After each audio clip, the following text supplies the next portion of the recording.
Good evening, everyone, and welcome to our third night of our 2024 SDSU Extension Vegetable Short Course.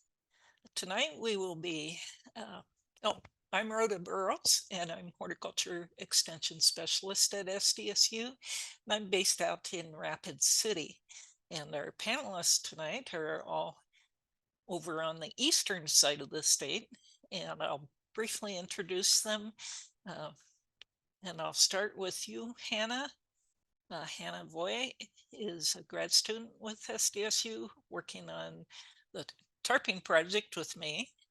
Hannah, you want to just say hi to our viewers? Hi, everyone. Second of all will be Alexis Barnes. And Alexis has been with us the longest of our panelists tonight. And she's doing a great job. Alexis? Hi, everybody. And following up with some of the work Alexis is doing and digging in deeper, literally, is Connor Run. And Connor, you want to say hi? Hey, everyone. And last but not least is Joslyn, who's a research assistant at the Southeast Farm in Beersford, and she's been working with some related research, and she's got some beautiful flowers to show us tonight. Hey, guys. Thanks, everyone. Just a reminder that if you want to ask questions, it's helpful if you type them in the Q&A box rather than the chat, because that helps us keep track of which ones we've answered. And when you get a whole bunch of questions in the chat, sometimes we miss one. So prefer that you put your questions in the chat, in the Q&A box. But if you want to fill in the chat, whether or not you've used cover crops at all in your garden or your commercial production, and just indicate whether it's commercial or your own garden, you can do that. And with that, we'll go back to Hannah, and Hannah's going to be talking to us about the soil tarping project that we've had going on. Take it away, Hannah.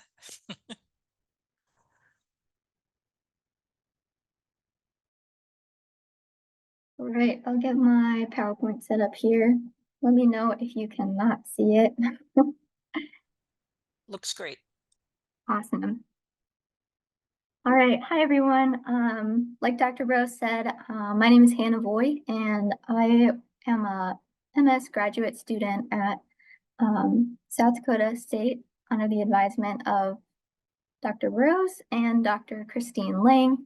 And today I'm going to be talking about my thesis project, which is early season soil tarping for onion production.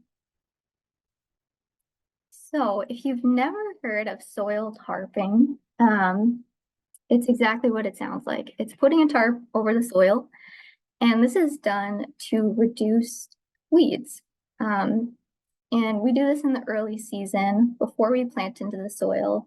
And this can help to have a clear planting beds for our soil, so we don't have as many weeds in there before planting as well as into the growing season. And it can also reduce erosion. So there's two different methods that I'll be talking about tonight. And the first one is occultation. And then the second one is solarization.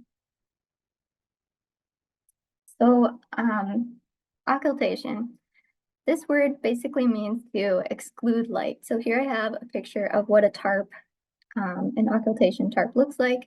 It's an opaque tarp, and the goal behind this is to basically block any light from hitting the weed seeds so that the weeds don't germinate. So weed seeds, most of them, they need light to germinate. This tarp blocks weed seeds from getting light. So then once you pull off that tarp, which I have some photos here, once you pull off that tarp before planting, you'll have a clear bed like that photo on the left. And then that photo on the right is a control plot, so it didn't have any tarp on it. a good comparison there to see. And you can see if you look really closely in that photo on the left, there are a few stray dandelions in that plot. So it doesn't take care of all the weeds, but it does do a pretty good job of a lot of your annual weeds. So the second type of tarping is solarization. And this tarping type uses a clear tarp. You're going to want to bury the edges of it and then secure it with sandbags. South Dakota has some pretty high winds that can come through, so we used a lot of sandbags on ours.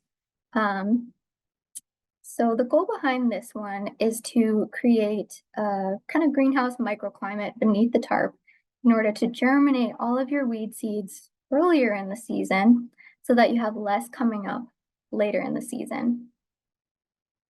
So once you pull off that tarp, come planting time, it's gonna be a little messy. There's a carpet back there, but there's also a lot of dead seedlings that germinated and then they died. But again, the goal behind this isn't to necessarily have a clean bed. You will need to till that area very lightly as not to bring up more weed seedlings. However, the hope is that you'll have less weed seeds coming up later in the season. So, like I said, I do research at SDSU, and for our experiment, we're looking at black and white tarps to test occultation, and then we're also looking at clear tarps to test for solarization. And each of these tarp types, we're looking at a few different timings. So they're on for 2 weeks, 4 weeks, and 6 weeks. And then the design that we're using is a randomized complete black design. And then in each of the plots that we tarped, our test crop is onions. And we chose onions because they provide a very minimal canopy cover over the soil. So weed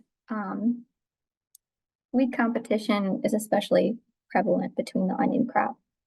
And then one of the questions that we're trying to ask in our research is, how is tarping impacting these weeds? So here's just a timeline that I'll briefly go over for our 2023 research.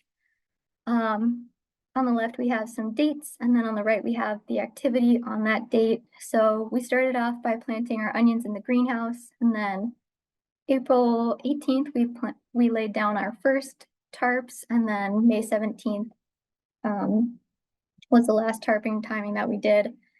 And then May 30th, we removed all of those tarps. We lightly tilled the clear tarp and the control treatment just to clear it out, have even a nice clear bed for planting our onions into. And then we planted all of our onion transplants. And then June 12th through August 17th, we did a bi-weekly data collection event. And then following that data collection, we cultivated. So we hand weeded all of the different tarping treatments. And then again, on August 28th, we harvested all of our onions. So throughout the growing season, there was a lot of different weeds in our plots, but the most prevalent weeds that I did see was Venice mallow and red root pigweed, which are both annual weeds, so hopefully pretty easily controlled by tarping. And then here's just a couple photos looking at the weed flushes throughout the season. So early season, June 12th, our onion plants were really little, so you can't really see them in that first photo amidst all those little weeds. But then July 5th, we had a pretty big flush of weeds coming through. And then July 18th, things started to taper down and we didn't have as many weeds coming up. And each of the tarping treatments, they had different amounts of weed pressure, but they all experienced flushes like these. So for weed data collection, we used 25 by 25 centimeter quadrats, as you can see pictured on the right. That's a quadrat made out of PVC piping. We randomly threw that into each of our tarping treatments. And then within that, we separated all the weeds that we found by broadleaf and grasses. And then we recorded the height of these weeds. We looked at the count of how many weeds were there. And then we also looked at, we clipped these weeds down to the soil level to collect for biomass to weigh later on. So here I have some data on what we found for our count. And you can see on the x-axis here, we have all of the different dates for when we did weed data collection. And then on the y-axis here, we have the count per acre. So here we have on this this gray line and this black line, black tarp and white tarp. And as you can see at the beginning, next to no weeds. Once we pulled that tarp off, there was next to no weeds there. And then during the growing season, you can see that that weed count went up pretty high, kind of spiked, and then started to go back down after July 5th, and then evened out. And then the control in this orange line, and then the clear, this line, they had pretty high weed counts, but they had a trend of going down as the season went on. So interesting graph to look at. And that was for broadleaf weeds. So we also looked at grass weeds separately, and they followed a pretty similar trend. The only difference in this graph is that the control for grass weeds went up that first data collection event, and then went back down and evened out a little bit. So super interesting to see. So yeah, our key takeaways from this season, I would say that tarping definitely does reduce weeds. If you look at these graphs, they're a lot lower than the control. Aside from this white tarp, I would not recommend using a white tarp for soil tarping. But yeah, so a few key takeaways. Tarping does reduce weeds a lot, but it still did require a lot of weeding. And I would recommend using it alongside other management practices, whether it be cultivating, using cover crops, or using a flame weeder or something like that to help out with that. Yeah, I'm looking forward to seeing what is in store for next year on our year 2 data. Yeah, I would like to thank North Central SARE for funding this project, as well as the Lang Lab and all of the Master Gardener volunteers that came out and helped us with our very tedious and long hours of data collection and weeding. And here are a couple of resources if you're interested in learning more about tarping. We have some more publications coming out with more data, talking about our onion yield, how tarping impacted our soil, different things like that. So I'll leave this slide up for a little bit, and I'm not sure if we have time for questions or if we want to move straight on to the next presenter. Apparently there was an issue with the chat box, so people aren't able to type in chat, but you should be able to type in the Q&A. And so far, I think people are thinking about your project, and we'll let them think about it some more as we move on to Alexis.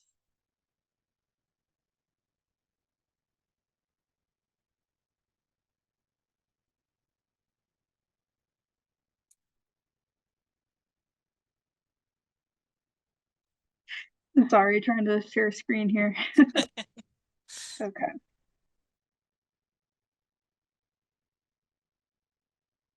All right, so my name is Alexis Barnes, and I work for Dr. Lang and Dr. Burrows, and this is my second year. Last year, Dr. Lang talked about our first year of research, so I will talk about the second year of clovers as a living mulch in broccoli and winter squash. So to introduce this, farmers rely on plastic mulch a lot for weed suppression, but they are seeking a more natural alternative that isn't as labor intensive. So living mulches can prevent soil erosion, and they can increase nitrogen fixation, especially clovers. However, we have seen that they can reduce cash crop yield. So our objectives are to look at the clover competition, as well as our weed competition and suppression within our soil management treatments, as well as our cash crop yield, and seeing what kind of marketability we are getting. And what makes me different from the other presenters we will hear today I focused just on the first year of clover establishment. So for both years, I had to reseed clover. And we also had an oat nurse crop to help get that clover started. So I do have 2 field locations. I have the specialty crop research field in Brookings. You will probably hear me call that campus. That's where I have broccoli. And I also am at the Southeast Research Farm in Beersford. You will probably hear me call that SURF or Southeast Farm. And that is in transition to USDA certified organic, where I have my winter squash. So our clover cultivars, we have a white Bacura, which we haven't seen too much in research yet. We also have a Dutch white, a red clover, and then we have our bare ground control. And at the bottom there, we have our acronyms that you will see in the results section.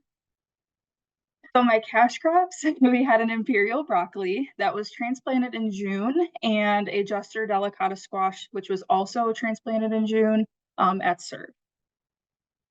So for management, we had our 4 different subplots. So we had a tilled no fabric, a no-till no fabric, tilled with fabric, and a no-till with fabric. All beds were flail mode, and they were tilled before fabric treatments if it did require it.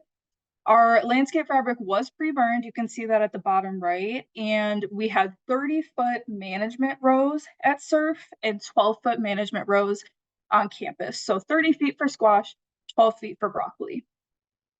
And here's a simplified version of our plot map. You're probably looking at it and thinking that that looks very weird.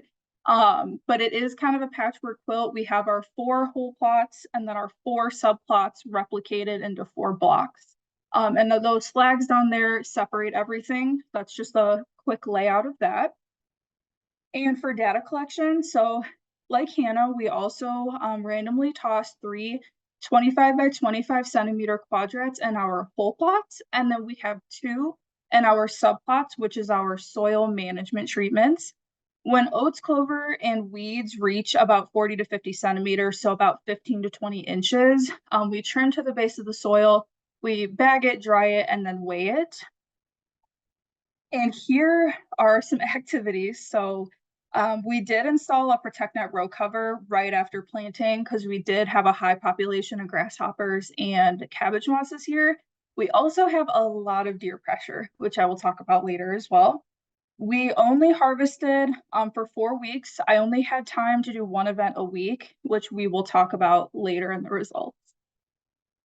And more activities, so this is for squash. You can see that we had a lot of fertigation events. This was increased from 3 events last season in 2022. However, we still were seeing a lot of yellowing in our squash leaves. So we did do nutrient analysis again for the petioles. We also had to spray and trust for grasshoppers as well as dipel for our vine borers. So our common weeds, there's quite a bit, but on campus for the broccoli, it's very grassy, a lot of grass weeds, few broadleaves, but very, very grassy. And it makes it hard to weed. They're a pain to weed. And in Beersford, a lot of broadleaves. So our timing, I did do labor timing, was a lot lower compared to campus. Lamb's quarters ended up kind of turning into our living mulch in a sense, because we did have some issues establishing clover, and I will talk about that again later. And just on the bottom left here, Western Falsify is just a beautiful weed. Can't be mad at it. And here are just some fun photos. On the left there, those are the ABS 475 horticulture students. I mentored them a little bit with data collection and broccoli harvest.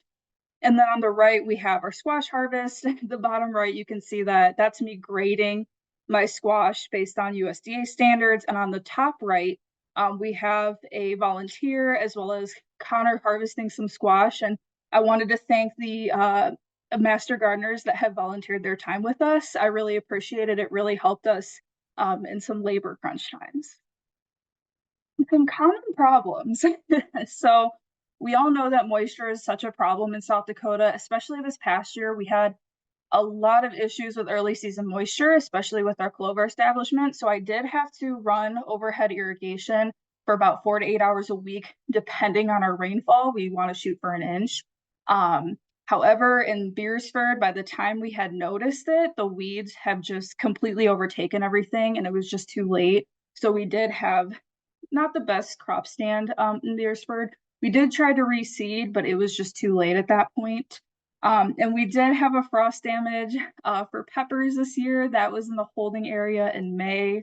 I wasn't the only one that this happened to. We did reseed and tried to replant in July, and the deer topped all of my peppers, and it just wasn't harvestable by that point. So that's why I'm not discussing peppers today. So to just jump into the results. So this is for June for broccoli for our weeding and clover data collection periods. And you can see that our clover showed no differences for biomass in the beginning of the season, which is common. It's trying to establish. And we can also see that weeds did have some differences there, especially in the bare ground did produce the lowest amount of weeds. But we did see a high weed population in the white bichura. But when we move forward, we can see that the clovers did remain the same. However, they did increase by the end of the season in October, and weeds were no longer significant, and they did decrease based on this chart, which is really exciting. And our weed heights did too. So that was really promising. However, when we look at our yield chart, so our solid colors are non-marketable and our spotted are our marketable. We harvested the most broccoli heads in our bare ground, but 71% of my yield of total broccoli heads was unmarketable. A lot of that had to do with my harvesting frequency. Like I said, if I was a farmer, I'd probably be going out and checking every day, especially with heat waves. But due to labor, we just didn't have the time. And moving on to squash, we can see here, again, clover show no difference, but our biomass is incredibly low. That is very low. Our clover heights were also pretty low. Our weed populations, especially for biomass, was very high. And when we look at September 1st, at the end of the season, my weed populations and the biomass decreased a little bit, but nothing considerable. And our clovers, the biomass did, it didn't increase very much, as well as our clover height. And again, I just want to preface the need for increased moisture. And for our squash yield, this was more promising. 67% of my squash yield was marketable, which is great. And we did harvest the most from our bare ground plots, which shows that my squash plants were huge. So they were able to draw more nitrogen from the bottom of that soil and produce healthier squash. We did have a lot that were too small, and part of that was because I harvested a bit earlier because the squash matured a lot quicker than we assumed, but my squash was also wilting and dying very quickly, and I didn't think it was going to mature much longer. So to wrap this up, more rainfall is definitely required, especially if you're West River with that sandier kind of soil. At least to me, I'm not a soil scientist. More rainfall is definitely required to establish clover. We saw a lot of early season moisture in 2022, but we didn't in 2023, and that definitely impacted my establishment. And cash crops should be considered when integrating living mulches onto a farm. Broccoli canopies more and squash vines out a lot more. So that's definitely something to consider, as well as pest concerns. Vine borers like mulch soils. It gives them something to pupate in. So if you are struggling with vine borers, that is something to think about as well. So here's my contact information. I do graduate in May, so if you want to reach out to me, please do it soon. There are some resources to find, some reports that will be published soon on year 2 for all 3 of my crops, as well as the video talking about the summer. Thank you again to the Master Gardeners and the Specialty Crop Block Grant for funding my research. Thank you. Thank you, Alexis. That was a whirlwind tour. We do have some questions for you. One was, Okay. how often do you need to weed? So this year, I really got in about every 10 to 14 days. I like to do it more 7 to 10, but because of labor and managing a lot of different crops this year, it was about 10 to 14 days.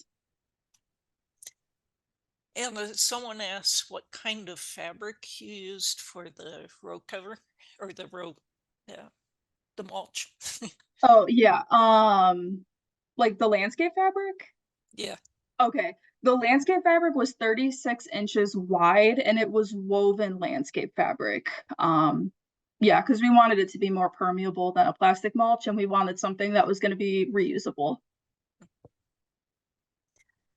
and then finally, did you fertilize in the test plot? Not quite sure what that means. And if you did that affect the clover versus weed populations?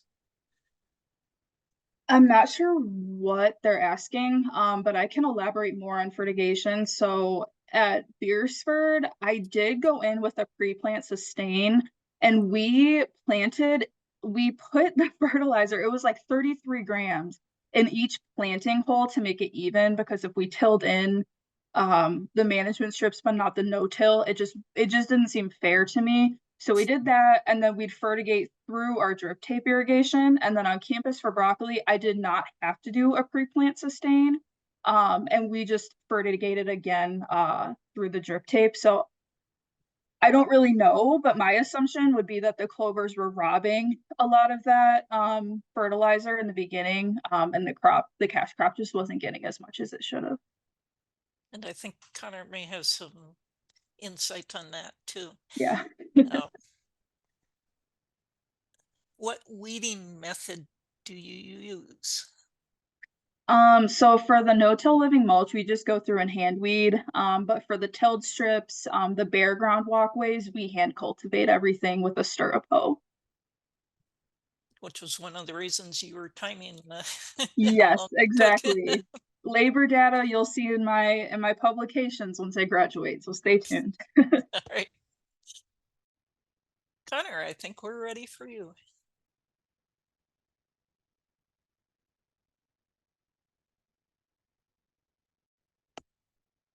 All right. Can everyone hear me all right? Yes.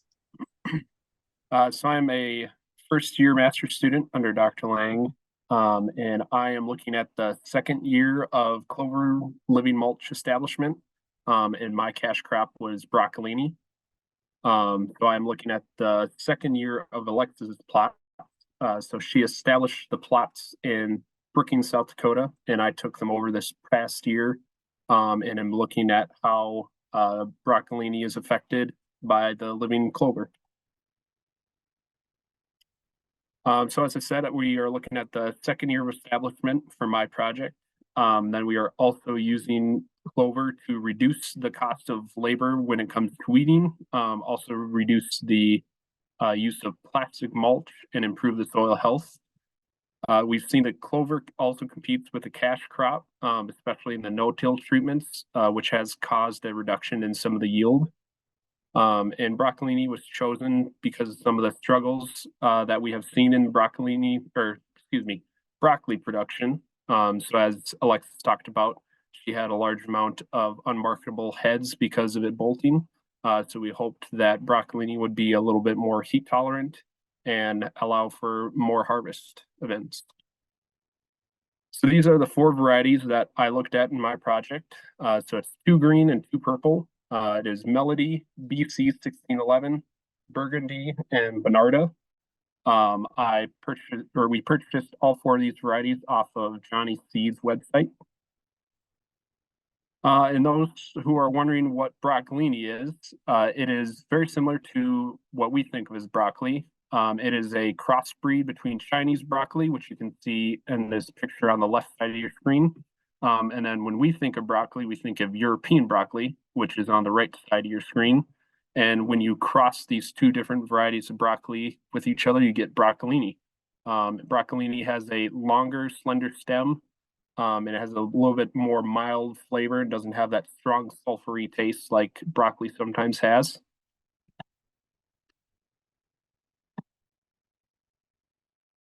And here's a picture of my plots this year. So you can see right in front row, we have the no-till treatment strip right here. And you can see how tall this red clover is getting. And you can see why the no-till treatments kind of compete with the cash crop. And then The second row is a no-till fabric. So we don't till that row before putting down the fabric. Then the third from the left is a tilled strip, and you can see that we have tilled that with stirrup hoe and hand weeded as needed. Then the last row is a tilled fabric strip. So some of the data that I've collected throughout this past season and will continue to collect next year is the clover and weed biomass. So as Alexis talked about, we throw out a quadrat, harvest all of the plant biomass and separate that into the clover and weed bags and then dry that for 3 days. And then we weigh how much dry biomass collected in a 25 by 25 centimeter square. I also looked at water infiltration rates, and I'll talk about that a little bit here in a second. Then I also looked at penetrometer readings, nodule counts to see how much nitrogen the clover is potentially fixing into the soil, as well as the harvest data and some plant metrics such as spad height and canopy size. And here are some of the key dates for my project. So my plots, clover cover crops was seeded last year on April 27th, not the 17th. I saw that typo when Alexis was talking. And then my broccolini was seeded late in the greenhouse because of some issues with my project right out the gate. I was originally going to focus on grafted cucumbers, but sadly we had some issues with the heel chamber and my cucumbers didn't make it through. And then these are just some other dates of when it was planted, some of the fertigation, and then the clover biomass collection dates, and then when we harvested. So this is a picture of how we did the water infiltration.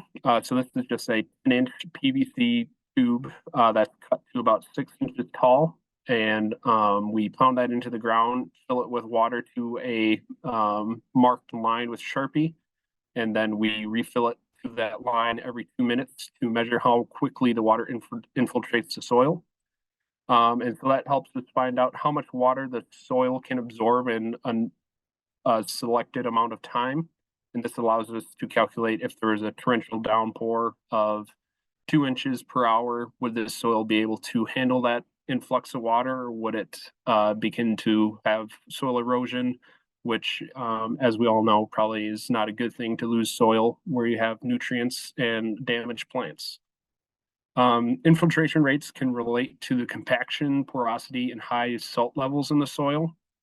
And then the initial results, we haven't analyzed the numbers quite yet, but we have seen just right off the gate that the no-till treatments had about 2 to 3 times as much water infiltrating in the first minute before it kind of started to level off and get closer to the tilled treatments. And that was after just 1 year of being in a different management that we saw that increase. So this is just some pictures of the steps that we go through. So we put the PVC tube on a semi-level surface and then put a 2x4 block over it, and then we hammer it in about 2 inches with a rubber mallet, and then we cover the ground with a paper or a plastic bag just so that when we pour the water in, it doesn't stir up any soil. Just because if we had soil stirred up, we can cause something called soil sealing, and that causes the soil to be filled with or the soil pores to be filled with dirt as the water infiltrates. And then the third picture, the first picture on the left on the bottom, is a graduated cylinder. So there's about 400 milliliters of water was poured into the infiltration ring. So we'd write that down and use that for calculations. Then another soil health aspect that we were looking at is the compaction of the soil. To measure that, we use a penetrometer. So we just take this metal probe and push it into the soil. And then there's a sensor in the handle that measures how much pressure is being, how much pressure it takes to force the probe into the soil. And that allows you to tell if you have a compaction layer at the top of the ground, or if you have a hard pan or compaction layer from tillage about 6 or 12 inches down. and that can help you make decisions on if you need to till or if you need to till deeper or more shallow. And you can see here, this was right off the sidewalk on campus in Brookings. And you can see that this path where people would walk through the grass had a high reading, and this reading goes all the way up to 999 PSI. So it is more than 1,000 PSI to push this probe into the ground. And you can see over here on the right, this is a reading of 650. And a rule of thumb is if it's more than 400 PSI, you probably have some pretty significant soil compaction issues, because they have done studies on plants such as corn, and they found that the root hairs can exude a pressure of 400 PSI per square inch. So that's kind of the baseline for how compacted your soil is. In my field, I also took notice on the weed pressure. Initially, we had a big flush of the annual weeds, such as green and yellow foxtail, and then also the amaranth, such as pigweed and lamb's quarter. But as the season went on, there was a large decrease in the annual weeds, but the perennial weeds, such as dandelions, sow thistle, Canada thistle, all persisted throughout the season, just because their large stores of energy in the ground made them hard to control. And then, as you can see over here, this picture is a little blurry, but you can see that there's big rows in between the red clover, and that's from when we drilled the clover in. The red clover doesn't creep like white and cure clover, so it didn't fill in between the rows, and we had a lot of issues with large crabgrass growing in between the rows, since it was not shaded out by the red clover like it would have been in the white and cure clover. And over here on the left, we can see a picture of bull thistle out in the field. And then over on the right, we can see some Canada and dandelion growing in the tilled treatments. And on this graph, we can see a graph of the clover accumulation. So you can see as the season went on, our clover accumulation, we got up to 10,000 pounds per acre for almost all three varieties. And then obviously there was no clover for the bare ground treatments. And for our weed accumulations, you can see that there's a huge spike in the bare ground treatments all the way to the end of July. And then that starts to level off and doesn't have as many weeds. But it's huge to prevent weeds in the beginning of the season to allow your plants to have that critical weed-free period. And you can see in the all three clover treatments, we had very minimal amounts of weeds in all of the treatments. And you can see at the end of the season, you can see that the red clover had a bit more weeds than the other two clovers. Another metric that I measured was clover nodule counts. This is a long and time-consuming project where we take a golf course hole cutter, and we'd have about a 4-inch plug that we'd wash the soil off the roots, and then we would count each of the little nodules. You can see them on your screen. They're real small, hard to see. And we would count all the nodules that were on all the roots in that 4-inch space. And we are able to use that to count or calculate how much nitrogen could possibly be fixed in the soil. We're gonna hopefully get a little extra funding from a grant that I'll be applying to, and hopefully look at the nitrates to see if the soil is accumulating nitrogen, so we can possibly reduce the amount of nitrogen fertilizer we add every year. And here's a picture of the bottom of that plug after it's been rinsed. You can see how dense of a mat. That's probably about 1 inch thick of roots and stems. So you can see why there's a large reduction in the weed pressure throughout the season. And on this slide, we can see the amount of melody marketable shoots per plant. So you can see that the bare ground treatments, there wasn't a whole lot of significance. All the treatments were pretty similar. There wasn't a whole lot of difference. But then we can see there's a statistical difference in all three clovers, and you can see that the no-till treatments all had the least amount of marketable shoots per plant. And then the it was kind of a toss-up whether the no-till treatment, tilled or tilled fabric would be the highest out of the three that did better. And then we also looked at the marketability weight per plant. So you can see again that the weight was significant for Cura and white clover. However, there was not a significant amount of change per plant in the red clover treatments, but there was still a smaller amount in the no-till treatment. And then again, we did a statistical analysis of all three varieties. Real quick, the Melody variety we harvested for 5 weeks, so it had a little extra time to produce. And then the BC 1611 we had for 4 weeks. And then the Burgundy variety we had for 3 weeks. So the statistics might be a little skewed just because we weren't able to harvest as long as we had hoped, just because we had a little cold snap at the end of the season. So some of the key takeaways, an established living clover has shown promise that it will be able to suppress weeds and also reduce your labor inputs that you might need to control those weeds. We already can see that it's improving the soil health by reducing compaction and the water infiltration rates, which is very important in South Dakota where we don't get a whole lot of rain in the first place. Then also broccolini may be a viable alternative to broccoli just because of its ability to be continuously harvested. If you have a round of shoots go and bolt on you, you can just cut those off and wait for the next round of shoots to pop up, and you can still harvest off that plant instead of being a one cut and done. And then one key thing I learned is make sure you read the description of the varieties from the seed source. So if you remember at the beginning, I had 4 varieties of broccolini, but I only had 3 produce any shoots for me. And I realized just this previous Wednesday that part of that is because the Bernarda variety needs a vernalization period. So that means that it needs a cold snap of about 50 degrees Fahrenheit to induce it to produce shoots. And we didn't get that at the end of the season. It went from warm to cold really fast.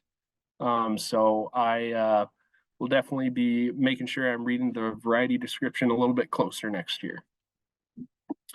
So if you have any questions, here's my email and a couple of links to YouTube videos about my project and my teammates. And also I'd like to thank the Master Gardeners for all the help that they gave me this year. So yeah, are there any questions? I've got one for you, Connor. What was your favorite variety? I think out of the ones that produced, I'd have to say Burgundy. That was the bright purple, or not bright purple, the dark purple one. And I thought that was just kind of cool to have that extra pop of color out of instead of just having your regular green varieties. So that was cool to have.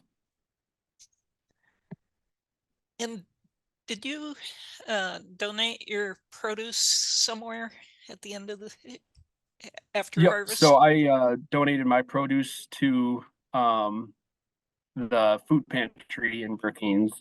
So did they have a favorite variety, or didn't you hear back? I guess I didn't hear back from anyone, so I may have to send out a survey for next year. There you go. All right, thank you, Connor. Yeah. And Joslyn. Oh,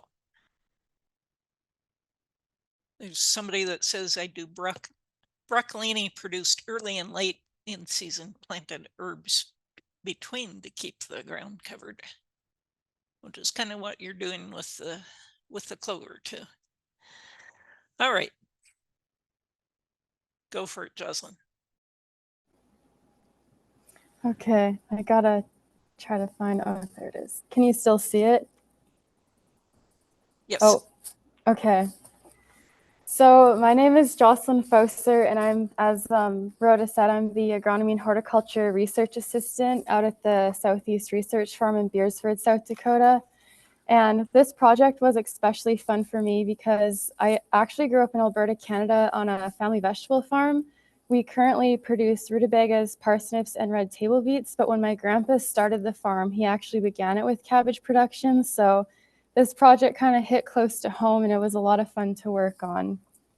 And kind of a little bit of background of like why we were looking at this research. Connor and Alexis also touched on a lot of the different points in the systems of how we collected data, so I won't go like as into depth on that, but again, we were looking at how the 3 clover species and 4 management methods of in-row treatments would impact the growth and performance of a fall cabbage crop. So why cover crops? Again, there's the increased benefit of reducing soil erosion, improving soil structure, suppressing weeds, recycling nutrients, and improving soil fertility, increasing the availability of a pollinator habitat, and then also helping improve water management. So now this is kind of a fun bird's eye view. You can see in the back row here, that's where Alexis actually had her squash plots this past year. And then you can see along over here, and then along like by the back road, we actually planted some sorghum there. And that was strategically placed there because there's a feedlot on the farm here. And so when looking at things from like a food safety point of view, we kind of wanted a bit of a windbreak there to kind of catch any particles that might have been floating around and such, to kind of reduce any issues with like food poisoning and such. So within this plot layout, you can see that there's the bare ground control over here, and then there's a like 40 by 30 plot here, and then you have another one here and another one here. And then there's, again, the 4 repetitions, which you can see kind of how Alexis's are back here. They're kind of split up. And then we have the 2 guard rows that have like the beneficial flowers, which I'll talk about more. So I also had the in-row soil treatments, and on the far left here, you can see that this is the no-till. And again, not much cabbage growing in there. And then you have the tilled where they're planted right within that. You have the no-till fabric, and then you have the tilled with the fabric. And yeah, it is probably important too that I mentioned that this project is done out at the Southeast Research Farm, and it is also on land that is in transition to becoming organic certified. And these plots were actually established by Alexis and her team last year. So this is like a second year of cabbage production or of clover production growing. So within this study, we decided to look at 3 different cabbage varieties. And so with that comes a little bit of complications or like creativity of figuring out how do we divide up these 30-foot rows. And so what we did is we took the 30-foot rows and we divided them into 3 sections. So there were a total of 10 feet, 10 feet, and 10 feet. And then each variety got 1 section of 10 feet, which you can see this orange stake has FAM written on it. So between this orange stake and the next orange stake, there were 9 plants planted. And then we harvested and we took data on the 7 middle ones. And so this is just kind of a good picture where you can kind of see the layout of the cabbage there.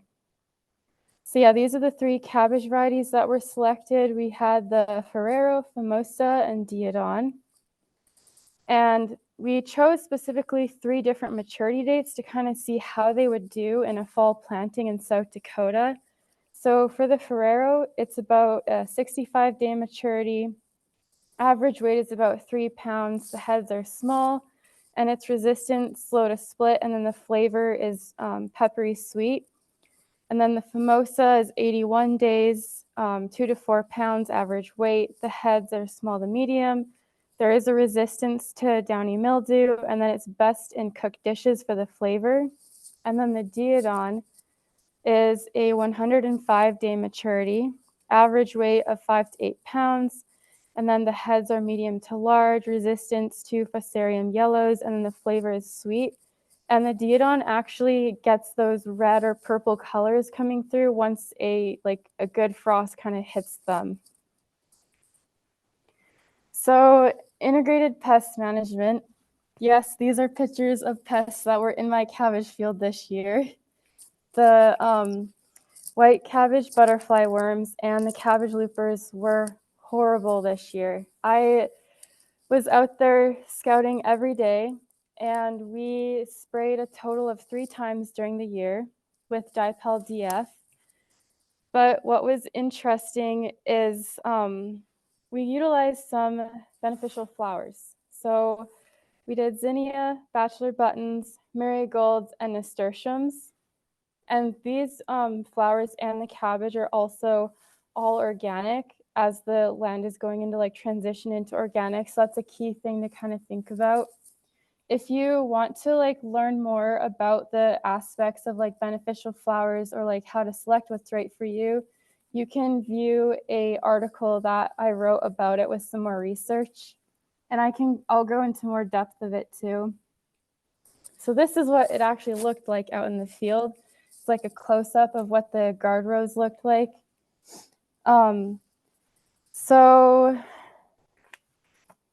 the flowers were started in the greenhouse on May 16, and then we transplanted them on June 16 because we wanted them to be flowering and like drawing in those beneficial insects before the cabbage was transplanted. So we started the cabbage transplants in the greenhouse on June 23, and then we transplanted them on July 21st. So you can see in the like far right that we had like zinnias, and then I think we did nasturtium, bachelor buttons, and then marigolds. So we did like this quilted pattern of them. And so the far upper left here is the zinnias. This middle one here is the bachelor button, nasturtium, and marigolds. And the marigolds, after like the season kind of ended and we were like pulling up the flowers and stuff, they smelt very strongly of like a sweet licorice smell. So that was kind of fun to be able to smell that towards the end of the season. So with biomass collection, we did it very similar to Alexis and Connor. We had that quadrat out there. We measured the 3 random heights, the clover and the weeds, and then we separated them into the bags, dried them, weighed them, did the whole same process. So this is kind of a cool picture where you can see like the clover is very thick there, and then we go in and we try to really clean it up and clip it down to be accurate with our measurements. And then we did whole block and we did in row. And this picture, I love this picture because you can just see it's like a beautiful carpet of clover out there. It didn't always look like this. This was during a time period when we had gotten a good amount of rain and the temps weren't crazy hot and the clover just really started flourishing. So when looking at the whole block biomass, you can kind of see that in May, June area, the clover was just kind of taking off. But then with that, the weeds were also taking off and kind of competing very well with the clover. And then towards like the July, August time period, again, you can kind of see in July, the clover was really shooting up, which I'm guessing that's when my photo was taken because that's when you could really see the carpet of clover starting to form out there. And then you can kind of see towards the end of the season, the weed biomass, the blue, started to kind of taper off. And this is biomass in like pounds per acre. And so the clover, again, was doing really well with like outcompeting the weeds, which was really cool to see. And so then we also did in-row biomass. This is one of the very few pictures I have of the cabbage of the Famosa that actually like took and did well within the in-rows, and like none of them like died in this row or like got choked out by the clover. But again, you'll see in my results section, the in-row or like the no-till did not yield marketable cabbage, which is kind of sad, but it was really pretty to see this cabbage kind of pushing through and a little bit out competing the clover. So for the in-row, the very first biomass collection that we did was very discouraging, to be honest, because we were out there for a long time. Those cabbage plants were really, really struggling with competing with the weeds. But then into September and October, you can just see, so this diagram here doesn't include clover biomass, it's just weed biomass. You can see in September and October, those biomass weights just plummeted.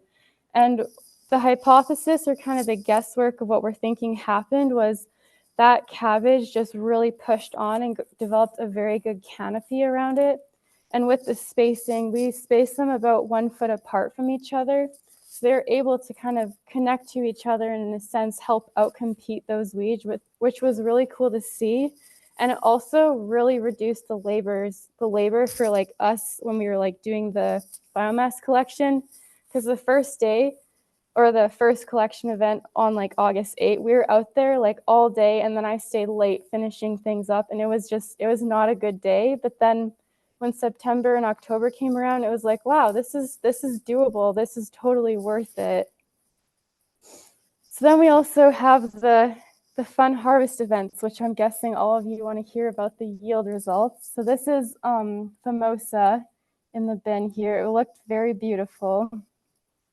Sadly, the Diodon, we did not get a yield because it was the 105-day maturity, I believe, and before we could get a harvest and before those heads actually firmed up, because these heads look very beautiful, and you can sadly see some looper species on there, which, yeah, that was a constant struggle. You can see the leaves are all eaten up over there, but yeah, these heads were looking really good, but then a killing frost and some snow came, so we sadly had to like call it quits on the project towards the end there. So for the Famosa yield, the leaves are very crinkly, and so the heads, when we went to harvest them, it was kind of tricky because sometimes you like press on them to make sure they were firm before you harvest them. And it was a little tricky because some would feel firm and some wouldn't, but they look like they were similar size. So it is very important to make sure you're kind of out there every day when it gets close to harvest. And I'll kind of explain a bit more why when we get to the Ferrero yield. But for the Famosa yield, you can see that the bare ground, it did really well in its yielding. So the orange is the total marketable weight, and then the blue is a total cull weight. And so overall, the bare ground did do really well. But then when we went into the Kira, the red clover, and the white clover, you can see that basically you do need to have that fabric down in order to reduce the competition with the cabbage. Otherwise, your yields are really reduced. And in general, when you compare the tilled fabric to the tilled fabric bare ground, there is a yield reduction. So if you are going to venture into this, be prepared that you will be experiencing a yield reduction. But when you look at your production system, that might be, on the flip side, a bit of a payoff because of the reduced labor that might have had to gone into that crop with weeding and such. So then when looking at the Ferrero yield, this was also a very beautiful cabbage. It was very peppery. Like even when we were harvesting it, you could kind of like smell and like feel the little bit of a burn in the air from it, which it was a very lovely like flavor, smell, and profile. So this is where the story happens. We had a struggle with labor availability. And so 1 minute the bare ground Famosa or Ferrero looked ready to harvest, but we weren't quite able to get out in the field. So we waited a few more days. We had a big rainfall event. I should have gone out there and twisted those heads, but this is my first year working with cabbage. And so, yeah, mistakes are going to happen. But you can see overall, it did yield a lot more in the bare ground. It's just that cull smashed down into there because of the amount of cracked heads.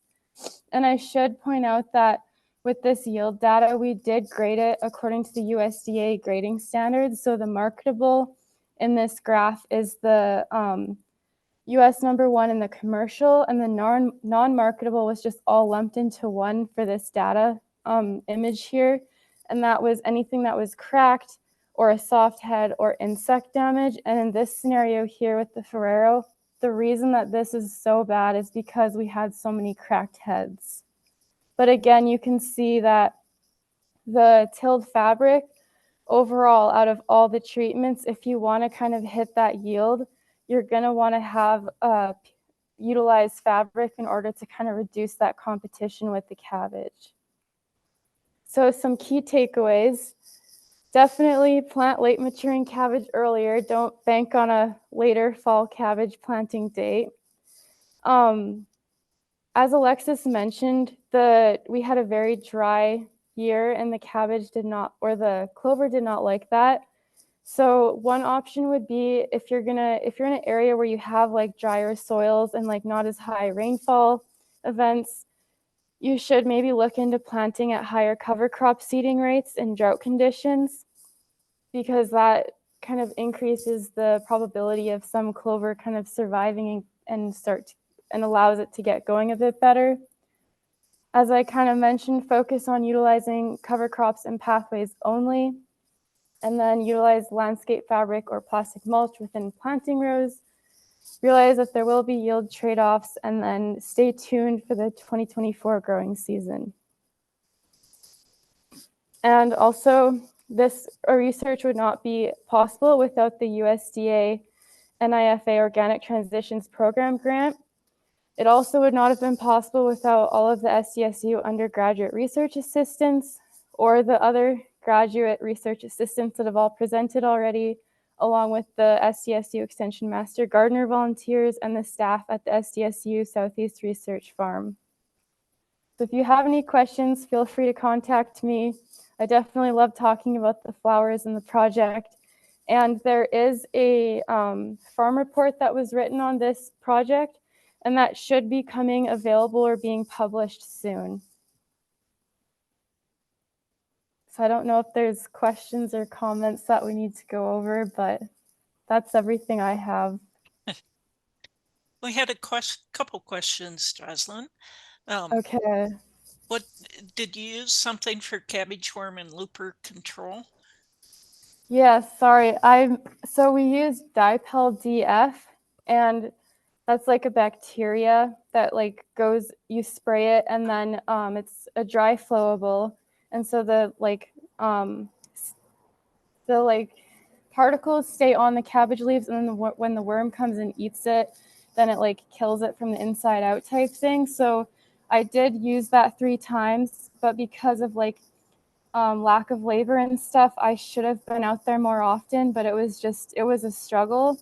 It was interesting though with the having the flowers out there. I think there was definitely a benefit from what I could see, because when we initially did our transplant event, we had all those spare trays of cabbage transplants out there. And then in order to make sure that the rabbits didn't get them, and then also not have them die from heat stress, because it was very hot that week that we transplanted, I brought all those trays into the office. The weekend happened, a few days later into the week, I had cabbage loopers all over those cabbage, and they were ate right down to the stems of the plants. But when I was out in the field, I did not see any loopers or anything. So it was very interesting seeing that exact depiction of what having natural pests and beneficial insects around does for the pest populations. Joslyn, did you see other pests like aphids or? So I did see some flea beetles out there. I did not see aphids, but when we first planted the flowers, a few weeks later, I started to note, well, not a few weeks later, it was probably like 4 or 5 weeks later, I noticed a lot of flea beetles going on the nasturtium leaves, which was good because the nasturtium is like a peppery flavor profile. So those flea beetles picked up on that, and that acted as a trap crop, kind of pulling the flea beetles away. But then when we had the cabbage out there, I never did see any flea beetles. The main issue was the cabbage loopers, the cabbage worms, and then we also struggle with grasshoppers as well. And my rows that actually right in this picture, these rows right here beside the sorghum really struggled with grasshopper damage, because I think the grasshoppers were just hiding out in the sorghum. And so they'd kind of hop over, and this whole first block was just kind of a struggle with grasshopper damage. Do you think the flower rows help decrease the possibility of the flea beetles getting on the cabbage, or? I think it did to an extent, but at the same time, so when growing up in Canada, like we raise rutabagas, and those are really, really susceptible to flea beetles. And from my experience with flea beetles, they're very spotty. And so you could walk in a field 50 feet and not see anything, drive all the way to the other side of the field, and they could be right over there completely demolishing the rutabagas. So I think it helped, but at the same time, I'd have to see another year of research with it because different weather conditions and stuff also impact the pests, how they act and such. And I'm going to ask you one final question. Among your flower varieties, are there ones that you particularly thought were effective, or you would make sure that you planted again, or if there are any that you probably would try to replace? I think I would try to replace the marigold because I was not expecting the flowers to be so small, and they seem to really struggle out there. Like the picture I showed, that was like a really good picture of them, but they were often like kind of angry looking. And then also the nasturtium, someone actually told me this at the field day. So when we planted the nasturtium, started them in the greenhouse, a lot of them didn't germinate. And so we tried to direct seed a lot out in the field, but it didn't seem to work. So someone told me that you're supposed to take like sandpaper or like rough edges and really rough up the edges of the nasturtium seeds and then soak them and then plant them. So for this coming year, if we decide to do beneficial flowers again, I would probably try that to get the nasturtiums going a bit better. Because in these dry, hot conditions, there's no way I would have been able to just direct seed all these flowers. It had to be transplanted, and that drip line had to be running just to get those roots watered in.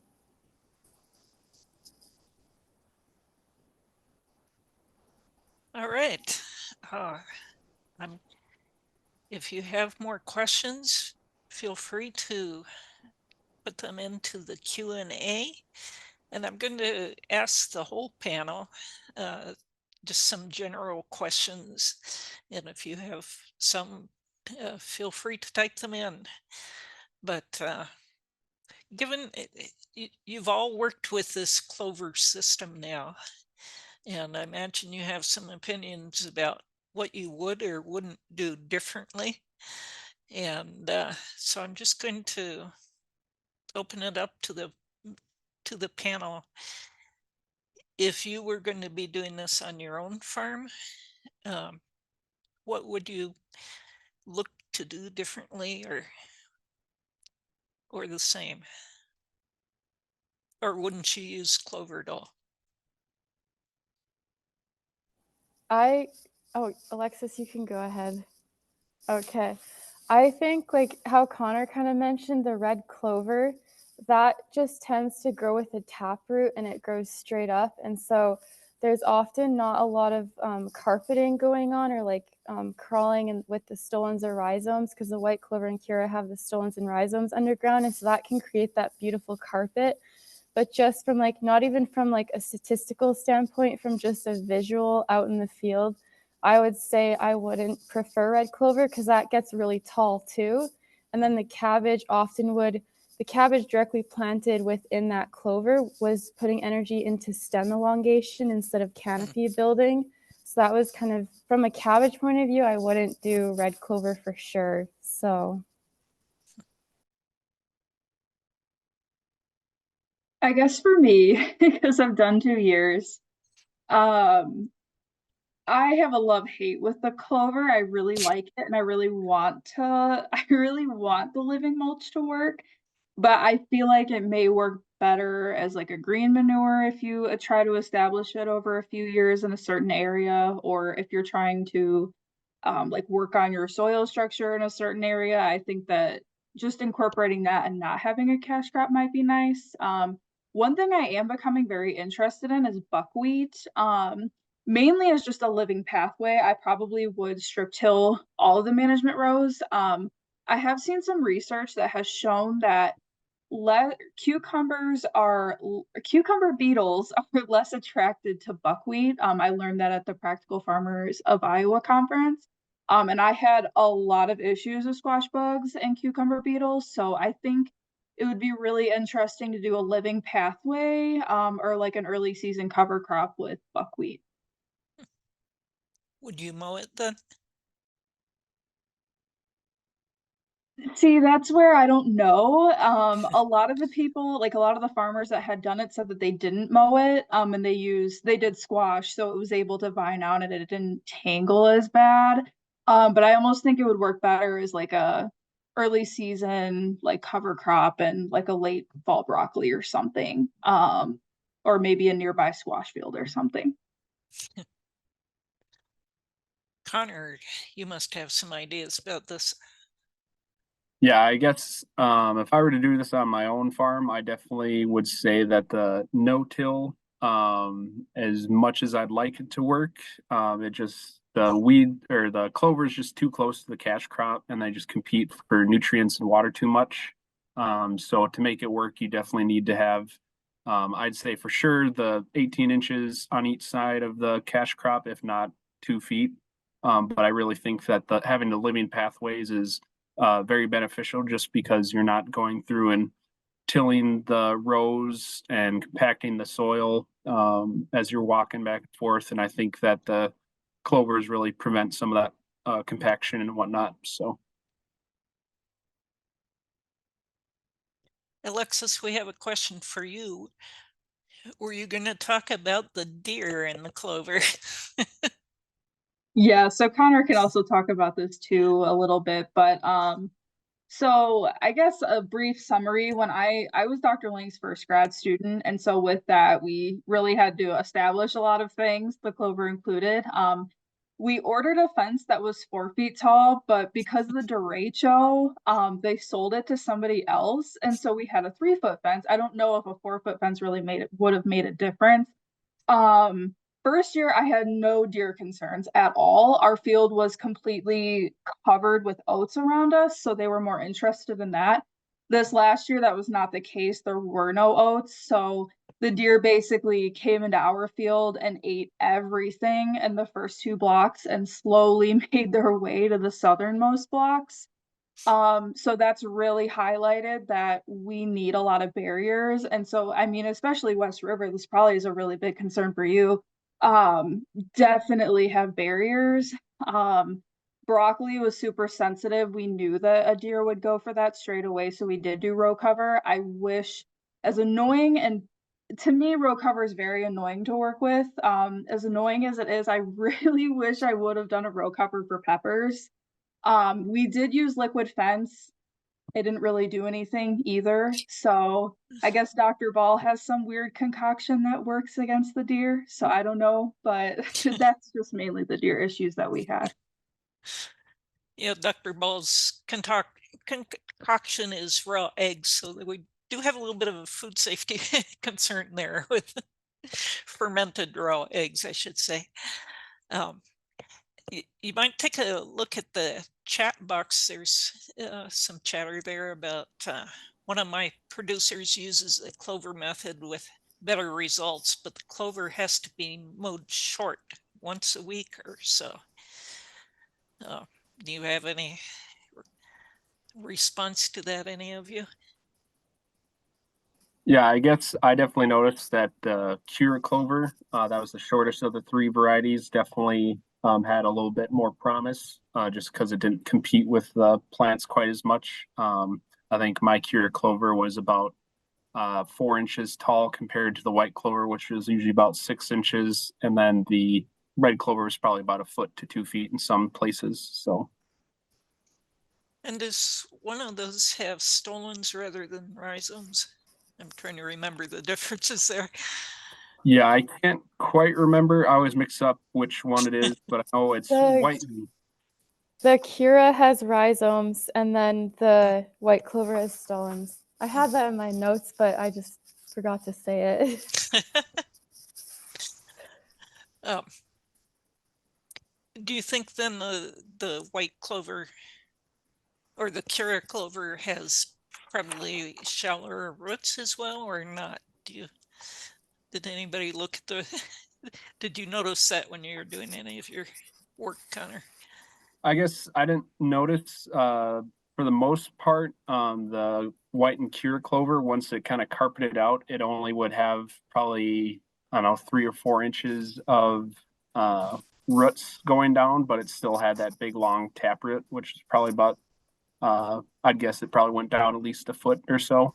But yeah, there was definitely at least 3 or 4 inches on the entire soil surface that had roots going down from the cure and white clover. So. Question for you, Joslyn. Did the flea beetles destroy the nasturtiums? No, not they. Yeah, the pest pressures of flea beetles out there really wasn't that bad, but the nasturtiums also had grown quite a bit by then. I think if the flea beetles had found the nasturtiums when they were like this tall out there at first, then I probably would have lost quite a few. But it seemed like once it got extreme, which usually this is the opposite of what happens. Usually when it gets really hot out, then those flea beetles are just out there like crazy. But when we planted the cabbage out there and it was hot and dry, I honestly did not see many flea beetles out there. Somebody notes that white cabbage moth fed off my nasturtium last season more than my cabbage. Yeah, that was one thing that I kind of wondered when I was out there, because I would see the white cabbage moths out there all within the flower rows. And so I was kind of like, am I doing the opposite here? Am I just like attracting them in? So it's kind of, it's hard to know because you're hoping you're attracting beneficials in there to get rid of those worms and such. But someone notes that they did buckwheat for the first time last year, early season cut down and late season for pollinators. And we hope to hear back from you on how that did, Julie. Hannah, are you still with us? And if so, did you have any comments on, she's hiding back there. Did you have any comments on what you think you would do differently with the tarping, or what might you like to try if you weren't constrained by experimental design? I think last year we had some issues getting the tarps down early because of the snow melt. So I think this year hopefully it'll be less of a hard winter and the snow will melt sooner. So I'm hoping to get the tarps down earlier and see how that impacts what weeds come up. Yeah. We did have some farmer cooperators on that project as well, that just putting out tarp has a demonstration, not constrained by the same parameters, and one of them found a good flush of weeds. One thing that we didn't talk about too much is we had tarps, both the silage tarps, both white side up and black side up, and several of the people that were working with that commented that the white seemed to catch the wind a little bit more, and that the black seemed to, probably with the heat, settle down a little bit more. And so did find some temperature differences, but not really any response so far. Hannah, with any of our parameters, I think, about whether or not you put the white side up or the black side up. So if you're playing around with that, so far that's been our findings. If you're in a windy area, you might want to put black side up.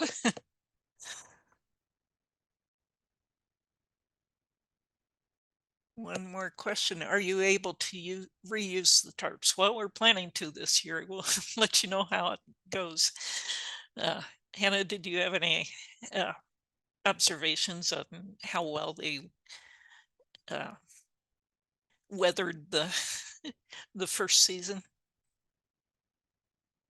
I think they weathered pretty good. I know we had another experiment on campus was using tarps, and we borrowed our tarps to them to use for terminating cover crops.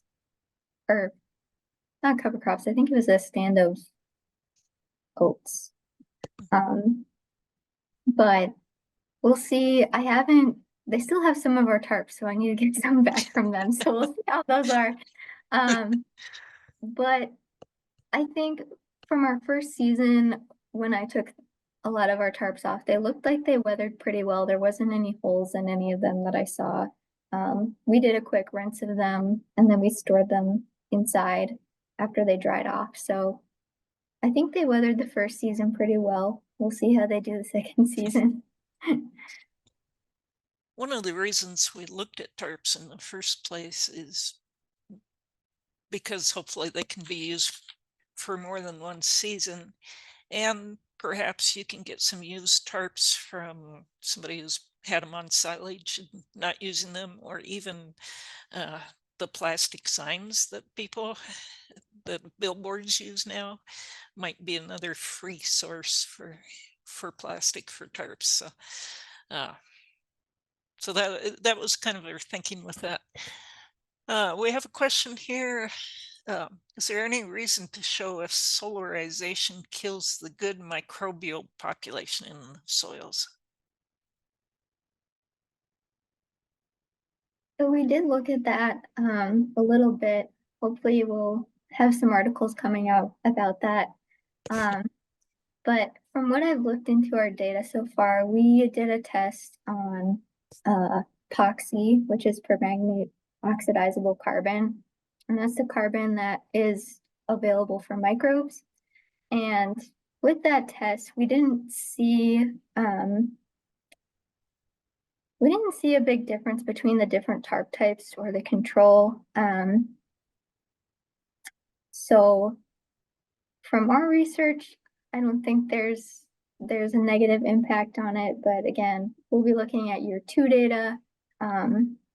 We also looked at soil respiration, and it had the same results. There wasn't a big difference between the different tarp treatments. There wasn't any trends really. So from what we have, I would say there's not a difference, but we'll see what year 2 says. At least in the early season application. If you're doing solarization during the middle of the summer to pasteurize your soil, it is soil pasteurization, so it doesn't completely get rid of the microbes. And the deeper you go, of course, the cooler the soil is. The research I've seen on soil solarization is if you're doing a heavy duty, and sometimes they'll put in like crucifer crop that has sulfur and releases sulfur, you may kill quite a few microbes that way, but in general, it seems to be a fairly soft way of getting rid of weed seeds and so forth, if you're doing it during the middle of the summer where it's getting high temperatures. But we were using it more as a way of almost a stale seed bed to get the weeds to germinate early. Would reusable fabric from my conservation district be a viable option? I'm not familiar with that material. Are you, Connor, or any of the rest of you? Yeah, so the fabric we use is reusable. So we rolled it up at the end of the season. I guess I'm not sure if that quite answers your question. But yeah, so the woven fabric was able to be reused every year. Well, I guess not every year, but a couple years, hopefully. One thing to keep in mind too with this woven fabric is when we did our mowing events and such, we often had to like weed whack along the edges. So you need to be careful and make sure that that string doesn't catch the edge, or else that does kind of cause it to fray. And then it's less likely to be reusable for the years coming. That was kind of one of my, especially when your arms are getting tired and you're like, oh man, this is such a struggle. How well did the clovers that got established over winter? Anybody? Yeah, Um, Jocelyn, you can go. Out at Surf, Alexis's plots did not overwinter very well, but that's because we had drought conditions last year, and then this year we had drought conditions, but then we also had a really rough, cold winter last season. So when we came into the spring of this year, we actually had to go in and no-till the plots all over again, and then we had to try to hand broadcast. So yeah, it's been kind of sad because Alexis goes in and gets the plots kind of going, and then Connor and I just come in and kind of like, oh, look, these are nice. And she's over there having a lamb's quarter cover crop almost. That was kind of a struggle, but Yeah, I definitely was lucky like Jocelyn and had a very nice carpet of clover pretty much the entire season. So that did a great job suppressing the weeds for the most part. And I guess we did have a little bit of creeping with the white and the Kira clover, but that was taken care of pretty easily with the so yeah, it was nothing too crazy to manage the creeping from the white clover. Someone's is curious about the drip irrigation installation. Did you all learn to do that yourself, or? Yeah, so sorry, I didn't mean to cut you off. Go ahead. So we have a header pipe, like a thick header pipe. I don't even know what the name of it is. And then we go through and we puncture holes in there, put the emitters, the takeoff valves, I think is what they're actually called. And then we kind of eyeball it a little bit.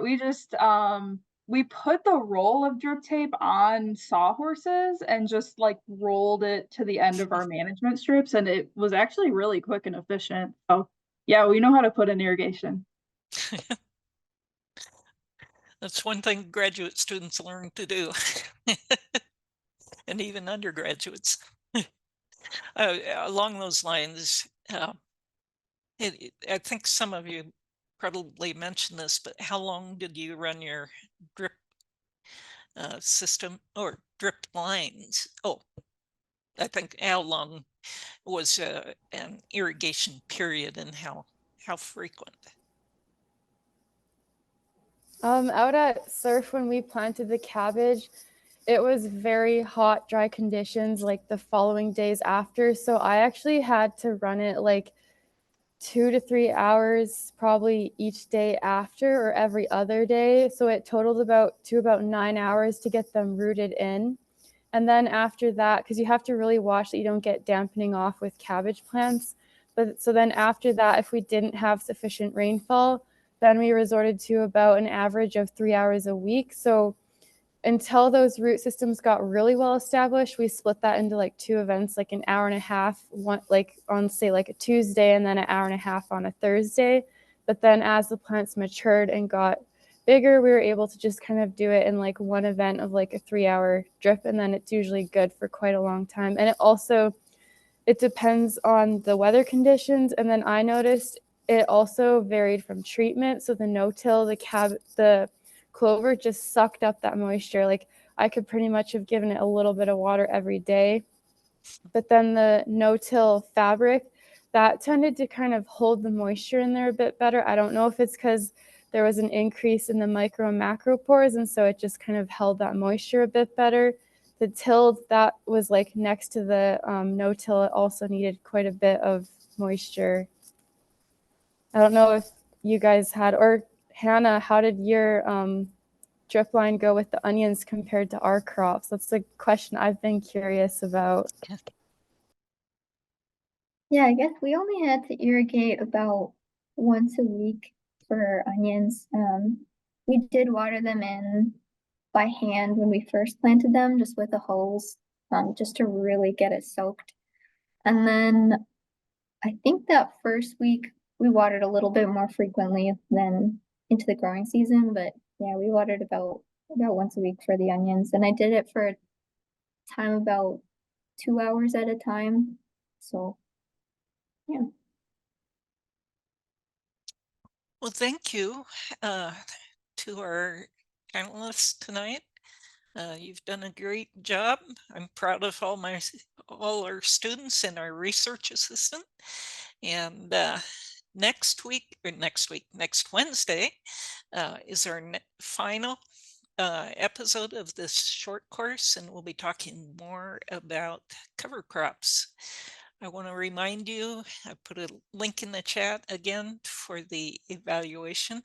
We encourage you to fill that out. It helps us in determining what should be on next year's course, as well as giving feedback to each of the panelists as well, which is helpful. Thank you for tuning in tonight, and I hope that we see you again Wednesday night, our fourth and final night.